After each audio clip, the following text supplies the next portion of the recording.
live in an incredibly busy world. The pace of life is often frantic, our minds are always busy, and we're always doing something. So with that in mind, I'd like you just to take a moment to think, when did you last take any time to do nothing? Just 10 minutes, undisturbed. And when I say nothing, I do mean nothing. So that's no emailing, texting, no internet, no TV, no chatting, no eating, no reading. Not even sitting there reminiscing about the past or planning for the future. Simply doing nothing. I see a lot of very blank faces. My thinking is probably have to go a long way back. And this is an extraordinary thing, right? We're talking about our mind. The mind, our most valuable and precious resource through which we experience every single moment of our life. The mind that we rely upon to be happy, content, emotionally stable as individuals, and at the same time to be kind and thoughtful and considerate in our relationships with others. This is the same mind that we depend upon to be focused, creative, spontaneous, and to perform at our very best in everything that we do. And yet, we don't take any time out to look after it. In fact, we spend more time looking after our cars, our clothes, and our hair than we... Okay, maybe not our hair, but you see where I'm going. The result, of course, is that we get stressed. You know, the mind whizzes away like a washing machine going round and round, lots of difficult, confusing emotions. And we don't really kind of know how to deal with that. And the sad fact is that we are so distracted that we're no longer present in the world in which we live. We miss out on the things that are most important to us. And the crazy thing is that everybody just assumes, well, that's the way life is, so we just kind of got to get on with it. But that's really not how it has to be. So I was about 11 when I went along to my first meditation class.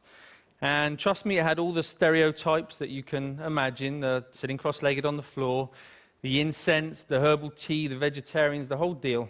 But my mum was going and I was intrigued, so I went along with her. I'd also seen a few kung fu movies, and secretly I kind of thought I might be able to learn how to fly, but I was very young at the time, you know. Now, as I was there, you know, I guess like a lot of people, I assumed that it was just an aspirin for the mind. You get stressed, you do some meditation. I hadn't really thought that it could be sort of preventative in nature. Until I was about sort of 20, when a number of things happened in my life in quite quick succession. Really serious things, which just flipped my life upside down. And all of a sudden, I was inundated with thoughts, inundated with difficult emotions that I didn't know how to cope with. Every time I sort of pushed one down, another one would just sort of pop back up again. It was a really very stressful time. I guess we all deal with stress in different ways. Some people will bury themselves in work, grateful for the distraction. Others will turn to their friends, their family, looking for support. Some people hit the bottle, start taking medication. My own way of dealing with it was to become a monk. So I quit my degree, I headed off to the Himalayas, I became a monk, and I started studying meditation. People often ask me, you know, what I learned from that time. Well, obviously it changed things, you know. Let's face it, becoming a celibate monk is going to change a number of things. But it was more than that. You know, it taught me, it gave me a greater appreciation and understanding for the present moment.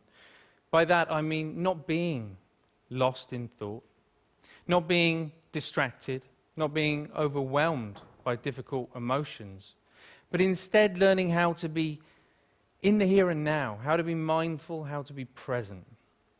I think the present moment is so underrated. It sounds so ordinary, and yet we spend so little time in the present moment that it's anything but ordinary. There was a research paper that came out of Harvard just recently that said, on average, our minds are lost in thought almost 47% of the time. 47%.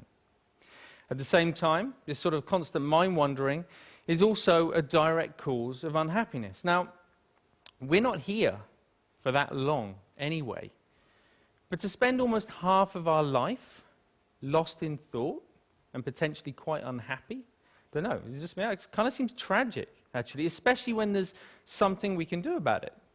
When there's a positive, practical, achievable, scientifically proven technique which allows our mind to be more healthy, to be more mindful, and less distracted. And the beauty of it is that even though it kind of need only take about 10 minutes a day, it impacts our entire life. But we need to know how to do it. We need an exercise, we need a framework to learn how to be more mindful. That's essentially what meditation is.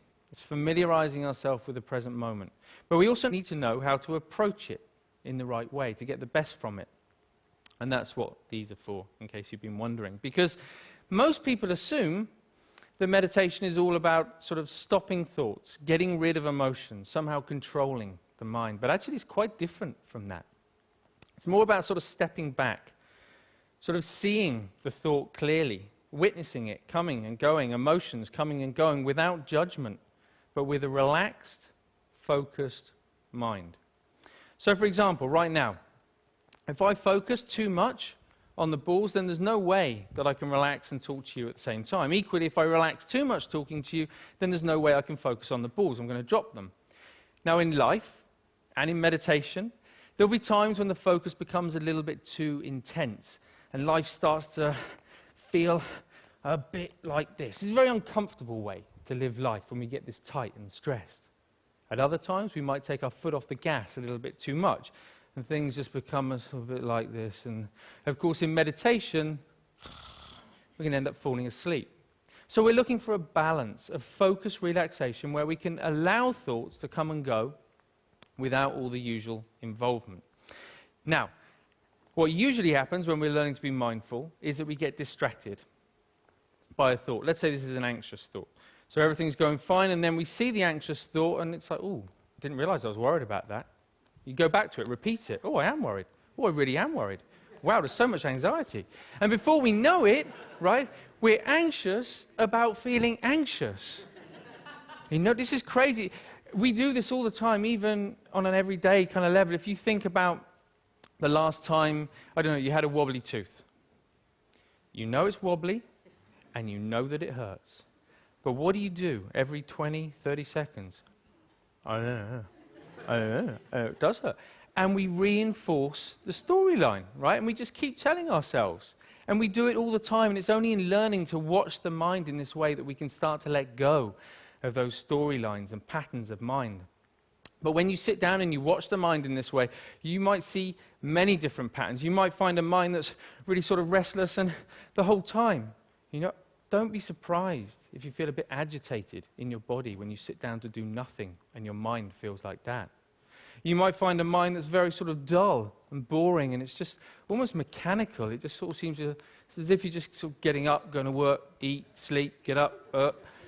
Or it might just be that one little nagging thought that just goes round and round and round to your mind. Whatever it is, meditation offers the opportunity, the potential to step back and to get a different perspective, to see that things aren't always as they appear. You know, we can't change every little thing that happens to us in life, but we can change the way that we experience it. That's the potential of meditation, of mindfulness. You don't have to burn any incense, and you definitely don't have to sit on the floor. All you need to do is to take 10 minutes out a day to step back, to familiarize yourself with the present moment so that you get to experience a greater sense of focus, calm, and clarity in your life. Thank you very much. Thank you.